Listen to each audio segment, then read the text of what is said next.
What's up everyone, Big Dan here, and in this video, I'm going to show you how to have the perfect start in Cyberpunk 2077. By watching this video to the end, you're going to learn how to get the best early game weapons, cars, and some awesome methods to stack paper fast in Night City. So without further ado, let's buckle up, grab some iced coffee, and dive into the game. So let's start off with some of the best things we can get right at the beginning of Act 1. After creating our character, completing the prologue, and the rescue, we'll want to visit Victor's clinic to get our Kuroshi scanner and pick up our free pistol from this gun vendor in our apartment building. Early on, you'll also want to check your text messages because you'll get a free car, the Sport R7 Vigilante. Simply read the text and you'll be able to call up this bad boy anytime you want to. In Act 1, we'll only have access to the Watson district of the map as our homie V is locked up tighter than P. Diddy. So our top priority in this part of the game should be to stack as much paper as possible. The best way to do this is to complete NCPD scanner hustle jobs. They will be indicated by this marker on your map,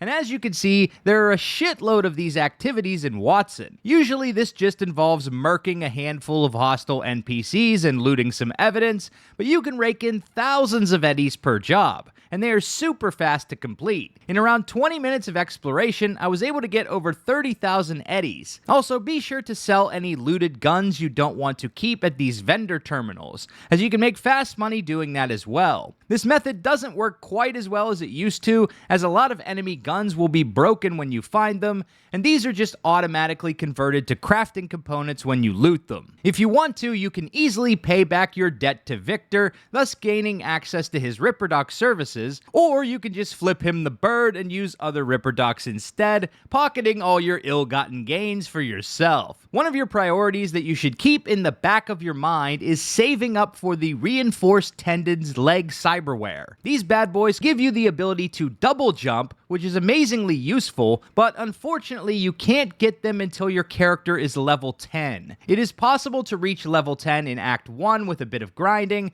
but Cyberpunk is a marathon, not a sprint. If this is your first playthrough, feel free to take in the sights as long as you'd like, and enjoy the experience of Act 1. But as a seasoned Cyberpunk player, I usually like to get through Act 1 ASAP so I can unlock the rest of the open world map. But first, let's talk about some unique guns you can get in Act 1. If you like a rat-a-tat-tat playstyle, then you'll want to pick up the Fenrir SMG during the side quest, Sacred Profanum, Losing My Religion. Headed to this location and you can loot the SMG from the Maelstrom Stronghold. This electrified SMG deals shock damage to enemies, and as a power weapon, its bullets can ricochet off surfaces, provided you have hand cyberware that allows you to wield power weapons effectively. As for the main story, there are two missable weapons that you'll want to pick up during the heist mission in Act 1. If you're super sensitive about spoilers, then skip to this timestamp where we talk about the Act 2 gear hustle. Okay, minor spoilers incoming.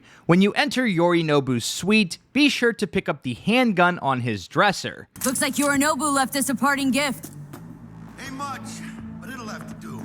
And once the hotel is put on lockdown, be sure to head upstairs, defeat the two gang goons, and loot the unique katana from the AV. If you happen to miss these items, you can purchase them later in the game from the black market vendor in the DLC zone Dogtown, but it's much cheaper and faster to just get them during the heist because you cannot access this location once the mission is over. Once you start Act 2, we finally gain access to the rest of the map, and there are some awesome weapons and cars that we can get for free straight away. First things first, we'll want to head out to the Badlands and go to this location on the map to loot a unique pistol. I'll let you find out what it is on your own because it would be spoilers for the end of Act 1. We'll also want to head over to this location in the Badlands, where we'll discover a movie shoot gone horribly wrong. Is this the set of Snow White? Here we'll find a badass free vehicle, the Colby CX410 Butte. We can also get a free Quadra Turbo car by completing the side gig Life's Work, which you can find at this spot in Haywood. After completing this gig for Padre,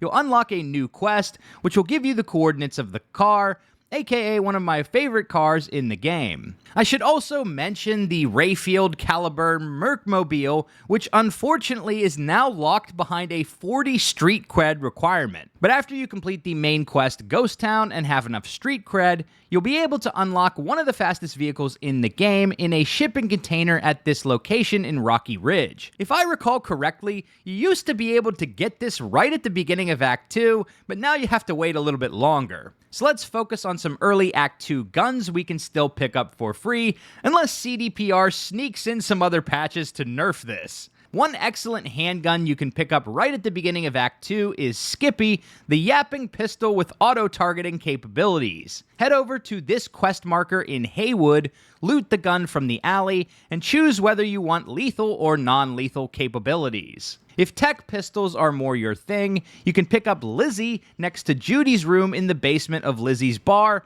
anytime after starting the main quest Automatic Love. Another amazing gun that you can get for free is the unique assault rifle called Divided We Stand. Head to this quest marker over in Santo Domingo to kick off the side job Stadium Love. You'll need to participate in a shooting contest and get the high score, which requires nailing 44 out of a possible 46 targets within the time limit. So if you're rusty with your 6-shooter, then I highly recommend making a save in advance, but you can surely win on the first try, right? I believe in you. Divided We Stand is a smart weapon that can target up to 5 enemies simultaneously, making this an excellent AoE farming rifle. Your bullets also have a chance to cause heavy poison damage and explosions, which is just insane. CDPR also added some unique gear in honor of the Edge Runners anime, and one of them is a unique shotgun called Guts, which was wielded by Rebecca in the Netflix show. Head to Memorial Park at this spot on the map, and you can pick up this weapon for free tucked away in the bushes. When neutralizing an enemy using the Guts shotgun, the user gains a buff that increases damage by 15%, crit chance by 10%,